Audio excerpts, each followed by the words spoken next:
Crystal Boyce, who is also in attendance on this call. As you know, Crystal Boyce is our division manager over all of our sections, which is pre-award, Section 3, Mwsbe, pair play as well. So let's talk about the overview of what Mwsbe is. So, with the City of Houston, our goal is to strengthen the minority women-owned business enterprises participation throughout every phase of contracts, right? So the objective is to ensure that all of our local firms are afforded equal opportunities that promote the utilization and helps end discrimination. So all of our housing and community development contracts must comply with federal procurement regulations as well as our city ordinances. That mandates that all of our contracts include all necessary affirmative steps to ensure that our Mwsbe enterprises are used to the maximum practicable extent, okay? So as a result, all of our contracts must adhere, like I said, to our local and federal requirements as it relates to our minority women-owned business enterprises. So a few of our discussion topics that we're going to be covering today will be our certification benefits, commonly used Mwsbe terms, our goal-oriented projects, V2G Now participation and payment tracker, LCP document submission portal, contract agreements, compliance forms packets, deviation requests, contractor performance, and also our closeout evaluation processes. There are many benefits of having the Mwsbe certification, which includes, but not limited to, the advantage in our procurement selection processes. You receive regular alerts of our networking and contracting opportunities, which is also what we stress as well. Make sure that you also send your contact information, Ms. Karen. Your company is also listed in the city's directory, which has NWDBE, SBE, and PDBE online directory on V2G Now. Also, you have an opportunity to bid on goal-oriented contracts. On our goal-oriented contracts, they must, of course, achieve a certain percentage, so you would help in doing so. So having that certification gives you that better opportunity. Also, you are covered under the City of Houston's Chapter 15 ordinance, and also adds trust to the services offered. As you know, that there is a process that you do have to go in with Office of Business Opportunity to become certified. So that trust factor is added there because they have already proven that that is the certifications and the work that you are actually qualified to do. Also, even though our certification is even though we only accept our certification on our contracts, other Texas certification agencies accept our Mwbe certifications. So if you're working on a Harris County or a Metro job, they actually accept the City of Houston's certification to count for them on their goal-oriented contracts.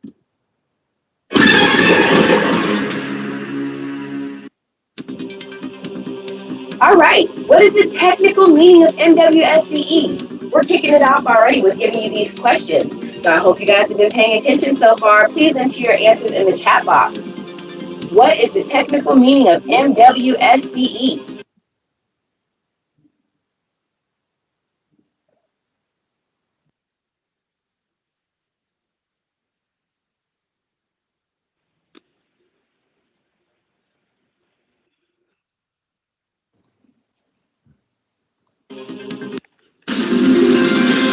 If you guessed A, minority women-owned small business enterprise, you are correct. Awesome work, guys. Awesome work.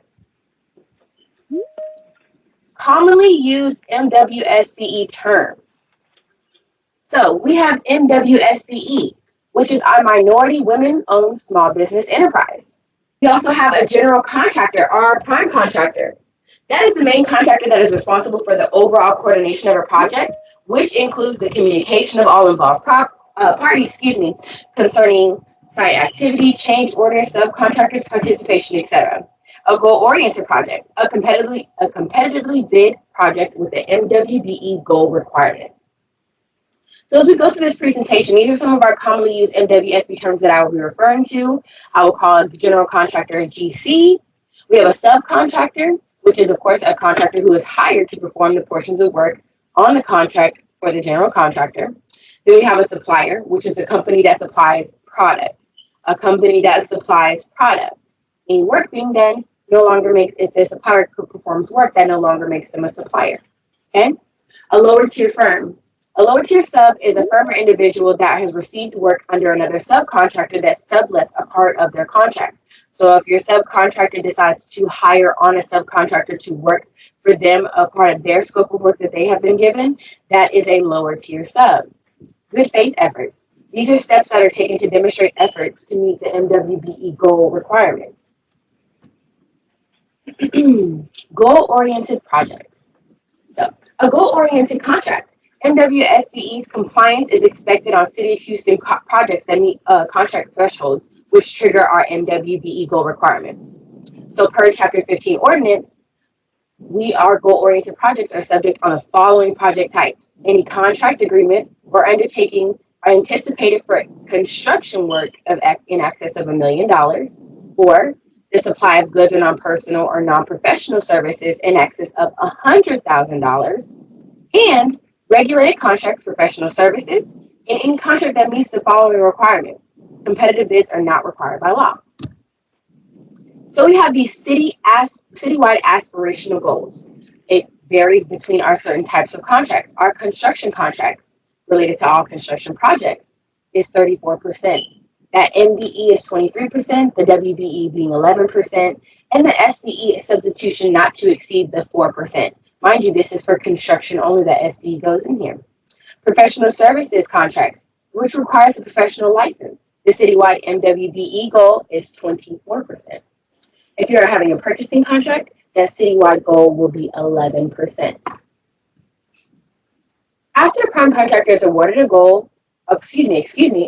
project on a goal-oriented project, compliance can only be achieved by two things: either meeting the goal requirements or demonstrating acceptable good faith efforts in an attempt to meet the goal. However, we always want all of our contracts and our contractors to be able to meet goal by number one, and that's in meeting these goal requirements. Only firms certified through the City of Houston Office of Business Opportunity Participation can actually be credited towards your participation goals. So we have these links provided for you right here, which will also be sent to you as a copy. Also, I want to give you a heads up that this meeting is also being recorded. All firms that are certified through the City of Houston may count to these goals. I want to reiterate that. Only firms certified through the City of Houston, okay? So please be sure that you are verifying what companies is certified when you have them working on a contract with you or looking for them to work with you. Pop quiz! Why were MWSBE regulations established? A, as a formality. B, HCE needed additional rules. C, to remediate historic discrimination and create equal opportunities. Or D, to complete government projects faster. Please put your answer in the comment box.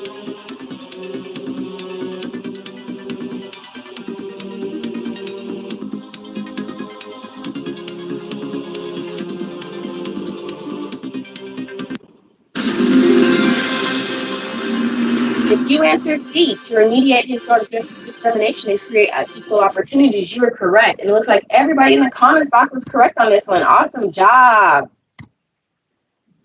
Post-award compliance requirements. BTG Now payment reporting in MWSBE tracker is what we utilize to, of course, report payments and track MWSBE participation. So after a project is awarded, a profile is set up in BTG Now for payment and participation tracking of both certified and non-certified firms. So this goes to say, all of your firms that are working on your contract, they will be added and will be tracked for payment and participation tracking. Your assigned MWSBE coordinator will be responsible for adding the contractors into BTG Now, which would either be myself, Eva, or Alvin. The prime contractor is required to enter your payments to the subcontractors and suppliers within 5 days of payment receipt from the city. So your subcontractors, suppliers, professional service providers are required to confirm their payments entered by the prime. This is what the access looks like for your when you're logging on to BTG Now. You will log in with your company credentials, and then you will go to your contract under your dashboard. You will then see a list of your active projects. And to access a project, you would just simply click View. Once you get in there, compliance audit process goes like a little something like this. So SAP populates the payments made to the contractor, to the prime. The prime is notified of payment via email. Once that prime is notified of those payments via email, they can go and gather their data, and they will go into BTG Now and enter the payment data for their subs. The subcontractor is then notified via email to either confirm or reject the payment. The subcontractor will then go into BTG Now, review the payment, And if there's an issue with the payment, they will reject it. And if they agree with the payment, they will confirm it. And from there, the compliance audit is complete. However, if the subcontractor does reject the payment, the subcontractor and the prime are notified via email of the discrepancy, and your assigned Mwsbe contract administrator will step in and try to mediate the situation. The prime contractor payment process. The prime can report individual payments or subcontractor payments all at one time. So it's per your preference what you would like to do. Please be sure that you notate that at this payment detail right here, we would like for you to please enter as much information as you can below, whether it's a check number, the dollar amount, the date the actual check was sent out. All of that information is vital for you to have in here, just in case you do have a subcontractor who may want to dispute a payment that you've given them. You have that proof already in there so that we can kind of review and get the situation handled as soon as possible. Even if you want to upload any pictures, you do have a place, or invoices as well. You do have a place where you can attach a file. There's also comments that is only visible to your compliance officer. So if you have any comments that you need to make to your assigned personnel, please let them know, and you can put it right there and it will only come to them. This bulk submit is amazing. You can enter all of your subcontractors' payments in at one time, along with the payment date and payment details and comments. So if you would prefer to do it this way, you are able to do that way as well. The subcontractor payment confirmation process, this is what their page looks like when they are subjected to either confirm or deny their payment. They can either confirm that the payment is correct or incorrect. It will also ask them if their final payment has been given, or if that is their final payment. If they have retainers being withheld. If they have any comments, they can also reply back, as well as attach files of their invoices as well. So please be sure that be mindful that all information that you have in regards to payments when you are submitting these payments, please be sure to include that. LCP tracker. Following a pre-construction and a kickoff meeting, a compliance monitor will create the project profile and assign the prime contractor as the prime approver. Once that profile has been created, the prime contractor is responsible for assigning the contractors and suppliers to the actual project. So the prime, you also, with being the prime and being that prime approver, you have the capability to review each document submitted by contractors for approval. And we definitely advise that you do so, being that every month we do conduct a compliance status review. We will go through every documentation that is included in your LCP tracker uploaded for your subcontractors, and we will review the accuracy of those documents. So please be sure to review the accuracy of your subcontractors' documents if they have the access to do so. The information required to set up a contractor assignment is actually found on the compliance forms cover sheet that is included in your compliance forms packet. Every contractor must be assigned to a project in order to submit required compliance documentation. With the processes of a prime contractor adding a contractor to a project, you would of course log in to LCP Tracker. You will have received your login, your admin login via LCP Tracker any email. Then you will select Setup. When you go to Setup tab, you will then select Add Edit Contractors. To add a new contractor, you enter the contractor information. If the contractor already has an account and you experience any difficulty, please enter the contractor ID as shown on the contractor cover sheet. So if a contractor has already been in the LCP system, there's actually an option for you to search that contractor name, and you will be able to use that information. Please be sure that when you are adding a contractor and they're already in the system, that you monitor and make sure that all the information supplied is actually correct and up to date. Then after you have added that new contractor in there, you will go to Setup again, and then you will go to Contractor Assignment. You will click Add New Assignment. You will select the actual project and the contractor you are adding. Once you do that and you enter the field info, you will simply click Save. And that is how you assign your contractor to a project. So it is a two-step process. It is first adding and editing that contractor to make sure they're in the system, and then you will assign them to the contract and that project into LCP Tracker.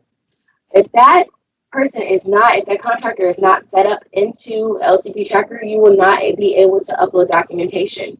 They will not be able to access. So please be sure that they are assigned to the project. Yes, they may be in the system, but they have to actually have the permissions to actually access that project to upload their own documentation. And like right here, if you see the contractor license number, this 10-digit phone number, If your subcontractor has already been set up in Lcpu Tracker, has already done work on the city project, please be sure that they put that information on that cover sheet that you will give them. Because if they have, then that makes the ease of adding them in there a much simpler process. Steps to uploading documentation. So always, of course, have your document readily available on your computer. And the Lcpu Tracker accepts almost any type of document type. It is always, of course, recommended PDF documents are always the best ones to upload that gives you the least amount of problems. Then you will go to set up an add edit document, and you will enter the required fields. And of course, we want to detail to you to please upload your document under the appropriate file name. So there are different categories of which you can upload your documents, and I will go over that, letting you know what that is. So if you would see here, when you all go to, on Lcpu Tracker, you have the e-documents tab. This is what you'll actually select. This is what the desktop looks like when you're logged on. You'll see this e-documents type is selected. If you look right here, it says document types for upload. Under here, there are just a few document names of which you will need to upload your documents under for Mwsbe. So right here, we have this shared compliance forms. It lets you know what this section actually consists of. It lets you know all of the documentation that needs to go into each section. So if ever you're uploading your documentation and it might have slipped your mind, you're like, I can't remember exactly where to upload my documentation, we have the document description reference here, as well as in the compliance forms packet, it also tells you. So if you look right here, we have this shared compliance form like I touched bases on. We also have a spot for your subcontractor agreement to go under. We also have a spot for your Mwsbe utilization plans and schedules to go under. Okay. This is what it looks like once you select that Upload Documents tab. So once you click this Upload Documents tab, it takes you right here. What you will do is you will insert all of your information that is asterisk. Anything that's asterisk is required. So once you select your project name, you'll select if you're the subcontractor, if you're the prime. You will select your document type, which is that document type that we discussed right back here, that shared compliance form, that subcontractor agreement, that utilization plan schedule. That's where you will be uploading those items. Compliance forms packet. The contractor clearance and SAM verification. So the prime contractor must submit a contractor clearance form for every contractor and supplier intended to perform on a project. It is definitely recommended that no contract be executed with a prime, subcontractor, or a supplier until their eligibility has been verified. The reasoning of this, we need to verify the eligibility of a contractor to work on a federally funded project. We want to make sure that nobody is debarred from working. You want to make sure that nobody is debarred from working on this federally funded project before you execute this subcontractor agreement. There are 3 types of searches that you would do. There's a company name search that should be conducted, a principal owners search that should be conducted, and that includes all of the owners. It's not just one principal owner. If there are multiple ones, a search must be conducted on every single one. Also, the employer identification number, which is the EIN number. Search results and the request for subcontractor clearance form, you must then upload them into Lcpu Tracker for all of your subcontractors and suppliers. This is what the contract request for prime contractor and subcontractor clearance form looks like. It looks exactly like this. All of our forms are completely fillable on a PDF. So you would simply click and type in all of this information, and you will list your principals below. It also has a link on that fillable form for you to just simply click and go straight to the website where you will conduct this search. So it is of ease that you're able to access this database to search, as well as to enter the information that's provided. All of your subcontractor simply has to do is fill it out in its entirety. A contract agreement and or purchase order should be executed with every subcontractor, supplier, and professional service provider participating on a project. If you have mediation arbitration language must be included in all contracts with your Mwsbe firms.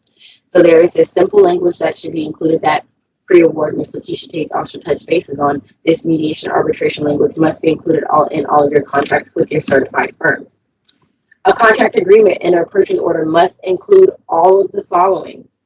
It must include that scope of work, that contract amount, signatures and dates for both the prime and the subcontractor, addresses of homes, and that's for if you're on a single family project. And of course, this mediation arbitration language that we just touched on, if the firm is certified. If you are doing a contract agreement with one of your non-certified firms, this language is not required, only for your certified firms. This mediation arbitration language is supplied for you right here. Also, it is available in LCP Tracker for you to pull off if you're not able to access it. You don't have it like you had planned saved on your computer. We do have it readily available for you. You will enter your Nwsbe's contractor supplier's name right here, and you will simply put it into your contract. Your cover sheet. This form must be completed and submitted within 5 business days upon the execution of an actual contract agreement and or purchase order by every single subcontractor and supplier. So the prime is responsible for collecting this form to complete the contractor setup and to access LCP Tracker.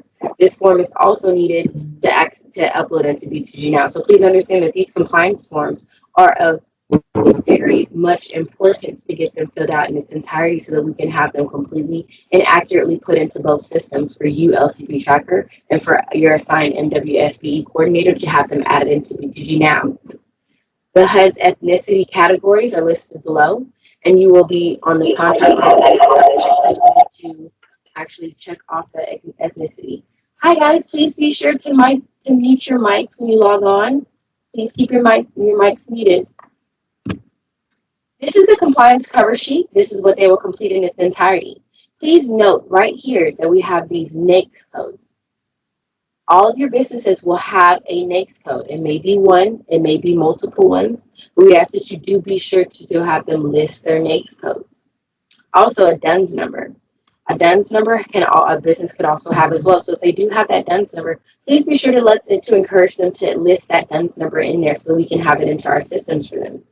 Also, the LCP Tracker user ID. This is for the companies that you're working with that says, hey, I've worked with LCP and LCP Tracker before for HCDD. We already have a user ID. That's that 10-digit phone number that they will enter into there. So if they have that user ID, please encourage them to add that so you're not duplicating any businesses inside of LCP Tracker. Please be sure that the compliance contact that will actually be working on the project list their contact information. We don't want anybody on the contact information that's not actually going to be utilizing or having to work into BTG Now or LCP Tracker. We want the personnel that's actually going to be hands-on so that if there's ever any issues or concerns, we can reach out directly to them. Please be sure to notate that you will also circle which, if they're certified firm at all, if they're Section 3 certified, as well as their ethnicity, racial background, and gender. Utilization plan. So MWBE has a few different plans. We're going to say we have a few different plans because these plans are not all called utilization plans. They're called a participation plan. We have an initial utilization plan, a monthly utilization plan, as well as a utilization schedule.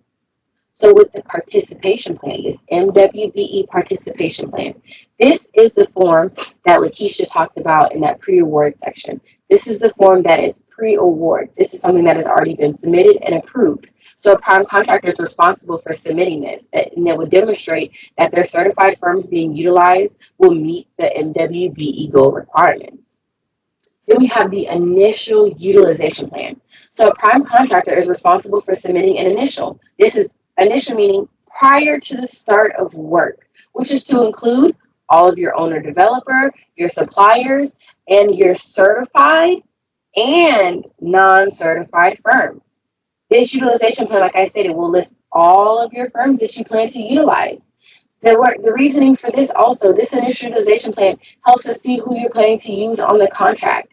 This also lets us know who we need to have compliance documentation for to have them uploaded into BTG Now and LCP Tracker for real-time compliance tracking, okay? The monthly utilization plan, and it's submitted once a month and or when a change occurs to a contractor's participation or a contract amount. Your supplier and professional services providers are not required to submit a monthly utilization plan. It will be your subcontractors who are required to submit these monthly utilization plans. Also, we have the utilization schedule. This is the projection of monies to be allocated to the certified firms for each month of the project. So it's something like a schedule so we can see how like I said, the projection of the monies. And this form is actually used as an internal control to ensure that all contractors, including the lower tier contractors, are being reported. And we want to let you know this is very serious because we don't want anybody performing on this contract who are not notified about, because they will be subject to compliance documentation. If you have a lower tier sub working and they don't have any compliance documentation, they don't have a utilization plan, if they're a subcontractor, that will hinder your compliance.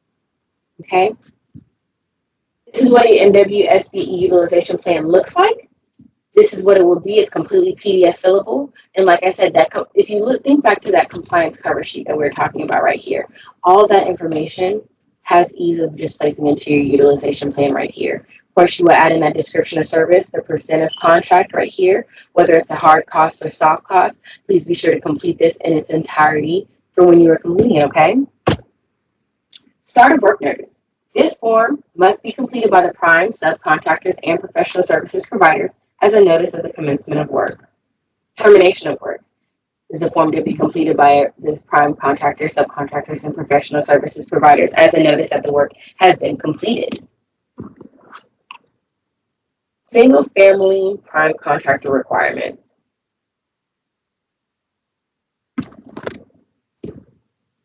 With the single family prime contractor requirements, they must submit an executed contract agreement, cover sheet, utilization plan, start of work notice, and termination of work notice for every project address.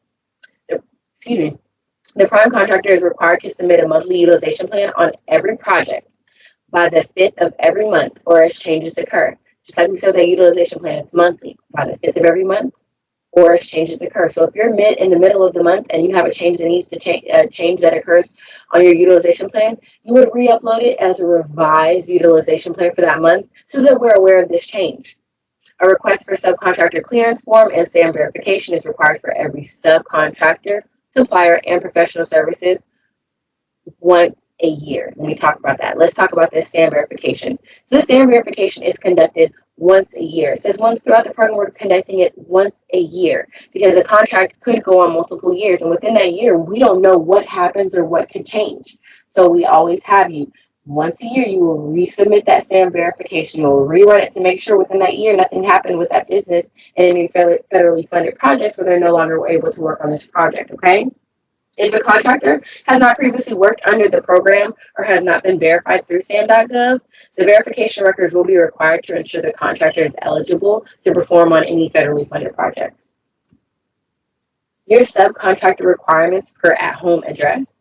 So subcontractor agreements will be required for every subcontractor on every address. So a master contract agreement and or purchase order are acceptable where you are listing multiple addresses on this contract agreement where you're not dialing out single contracts. That is not required. You can actually form a master contract agreement and list all of that for ease of compliance documentation submittals and ease of your reviews for yourselves as well. So your subcontractors will be subject to a contract cover sheet, a utilization plan, start of work notice, and termination of work notice for every address. Your suppliers and professional services providers, remember, they're required to just submit the cover sheet and a purchase order and or a contract agreement, okay? They're not subject to this utilization plan. They're not subject to the start of work notice or the termination of work notice. Please note, this is, only for your suppliers and your professional service providers.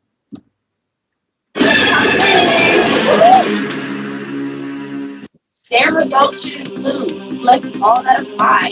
These are your answers in the comments. A, clear identification of B, company name. C, all principal owners. Or D, all of the above. Oh, these answers are coming in hot. What you have here, we have D. Got a lot of D's coming through. Your answer is correct. All of the above on a SAM result. All should include your EIN, your company name, and your principal owners. We're going to go into deviation requests now. So, to deviate from the initial MWBE plan, participation plan, the request must be submitted in writing to your assigned Mwsbe compliance monitor. Okay? A deviation request is only required to add or remove a certified MWSBE form that was initially listed to meet the GO requirements. So when we reiterate, to remove a firm, the certified firm intended to replace the MWSBE participation credit must be provided. So when you're submitting this request, which should include the who, what, when, where, and why of a deviation request, you will notate that you are not just flat out removing a firm off of your participation plan. You must replace your certified firm. So if you have a certified firm that you're trying to replace doing plumbing, you must be backdooring and replacing it with the certified firm that's actually going to be doing plumbing, okay? So you're not able to just remove a firm off of your plan. That's why we state these participation plans are very important. That's why those letter of intents are required. Please be sure that before you put these certified firms onto your participation plan, that you are planning to utilize them, that you are going to utilize them on this contract. A deviation request is also required, like we said, to add a certified firm. So if your scope of work extends and you need to add another firm, you are more than welcome to add a certified firm. Please also reach out to that firm, confirm that they're able to do the work before you submit this deviation request, okay? Ongoing monitoring. So we do conduct random site visits right now as remotely with us all working from home, but we do conduct site visits, and it is conducted to monitor project activities and your contractor's participation. So your compliance documentation that you upload in Lcpu tracker will be compared with the information gathered from interviewing employees. The documents submitted for reporting and monitoring purposes by all contractors will be reviewed for accuracy and compliance with requirements, okay? So that everything that you're uploading into Lcpu tracker monthly, we conduct compliance regulations, and we go over every single document that you have uploaded to be sure that you are in compliance. And the prime contractor is notified with a compliance status report of any items identified as non-compliant with the time frame for the correction by the 5th of every month. So you'll get a CSR, is what you call it, compliance status report, sent to you on the 5th of every month by your assigned compliance monitor. By then, by the 5th of every other month after that, you will be sure to upload all of your information. You'll be given a certain timeline given to upload the non-compliant documentation. A CUF audit, a commercially useful function audit. So this audit is conducted to determine if the MWSBE firm's participation credits are being applied according to their actual performance on the project. So an audit is conducted on every single certified firm to ensure that contractors are performing in the NAICS codes of their certification using their own forces. So on that compliance cover sheet, when I talked about those NAICS codes are also, all your certified firms have those. And what we do is compare that to make sure that the work that they're actually conducting on that contract is actually what they're certified to conduct. Okay, so if you have any certified firms that are looking to expand their NAICS codes or expand their scopes of work while they're working with you, they need to get with the Office of Business Opportunity to add those NAICS codes. Okay, they cannot just start working on things that they're not coded for certification. They must only work on what they're coded for. So there are some compliance red flags that we have. If a prime contractor fails to meet the MWBE goal requirements and does not demonstrate the acceptable good faith efforts, that is a huge red flag. A prime contractor failing to submit compliance documentation, if we're requesting time and time again for those compliance documentations to either be revised or uploaded into Lcpu tracker, that is a red flag. If a prime contractor fails to review for accuracy and submit, then that would be an issue. If a prime contractor fails to review and or submit accurate compliance documents for subcontractors and suppliers, that's also a red flag. If a prime contractor fails to submit compliance documentation for active contractors. So if we go to us on conduct a site visit and there are contractors performing work that are not listed on the utilization plan, or we look in Lcpu tracker and there's no compliance documentation uploaded into the server, then that's going to raise a red flag. If your documents are not uploaded under the correct document type in Lcpu tracker, when we went back and we have those shared compliance forms, we have those MWSBE utilization plans, the schedules, your subcontractor agreements are uploaded in different areas that they're not supposed to be uploaded. That is a compliance red flag. Please be sure that before you upload, we have that legend down there for you to confirm that you are uploading your documents into the correct section. If your contractors are not confirming or entering payments, then in B2G Now, then that's going to also be a compliance red flag. Please be sure that by the 5th of every month, the 5th the 5th day after you receive that payment notice, an LCP primes that you enter those payments, please be sure to let your subcontractors know that they must go into B2G Now and confirm those payments. That's also where it comes into play that correct compliance monitors email and contact information are entered on the compliance documentation that you are uploading, because they will be who receives the emails from B2G Now to confirm those payments. So please be sure that they're entering the compliance personnel that will actually be hands-on in the process throughout the contract.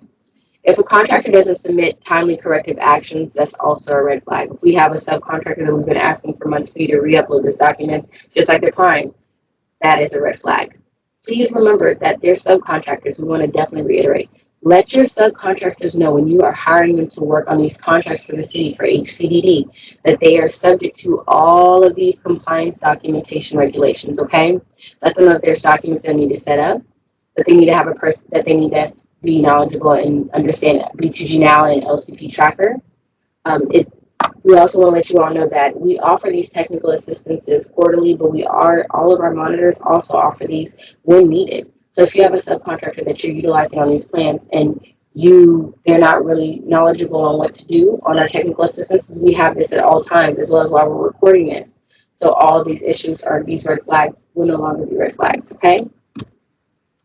For substantial noncompliance, if a contractor fails to comply with the program requirements, which is most of those red flags right there, and we're not having communication, payment withholding is an option that is out on the table. However, we do not like to payment withhold. It is necessary if we have substantial noncompliance. If this continues, then a termination of contract could follow. If this continues, you may be temporarily suspended or terminate the contract.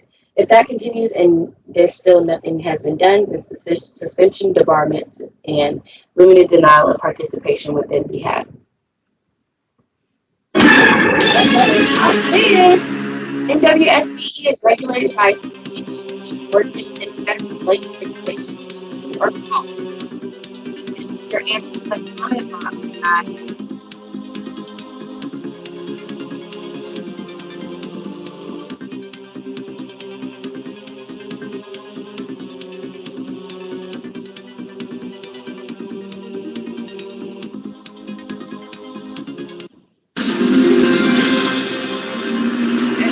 Is regulated by CFC and federal regulations. Pending closed project activities. Great job, guys. Everybody got the answer correct. When site activities are completed under contract terms, contractors should submit what we call the termination of work notice.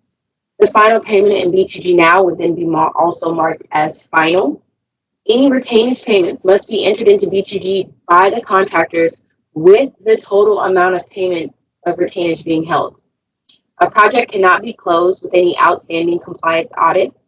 Outstanding audits are a result of unconfirmed payments, unreported payments, and payment discrepancies. So if you have any of these issues, then your project cannot be closed out. This is what an incorrect compliant audit list looks like. You see all this red here. If you have any red on your compliance audit list, your current projects with us, and you log into B2G Now, and you see any of red on your page, that means there is some type of error. If you have any questions and you don't understand why you have this red on your page, please get with your assigned compliance monitor. If your things like anything like this, there will be some corrections that need to be made, and you will need to get with your assigned Nwsb compliance monitor. Project closeout evaluation. A closeout evaluation consists of evaluating the prime contractors, Mwbe goal, and the compliance with the program requirements. So this is what I was reiterating on those red flags, to be sure that you let your subcontractors know that they need to be on point when it comes to their compliance documentation, because the subcontractor's performance can actually impact the evaluation ratings of the prime. So you want to let your subcontractors know these documents are mandatory. Our resource links for our 24 CFR 85.36 federal procurement regulations are listed, as well as our Chapter 15 Ordinance Article 5 of the City of Houston Code of Ordinances are listed for the resource links. These are both of our regulations, our local and our federal regulations to which Nwsbe is subject to. If you have any questions or comments regarding Nwsbe or any prior presentations, please be sure to list them in the comments to your right. If you have any questions as well for me, please let me know. Thank you for attending the MWSBE presentation. You all have a wonderful day. Mr.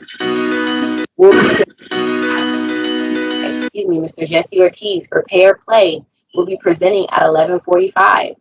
Our contact information is also listed in the comment boxes as well. So if you have any questions or concerns, you have any side-offs, please let me know and send us shoot us an email as well.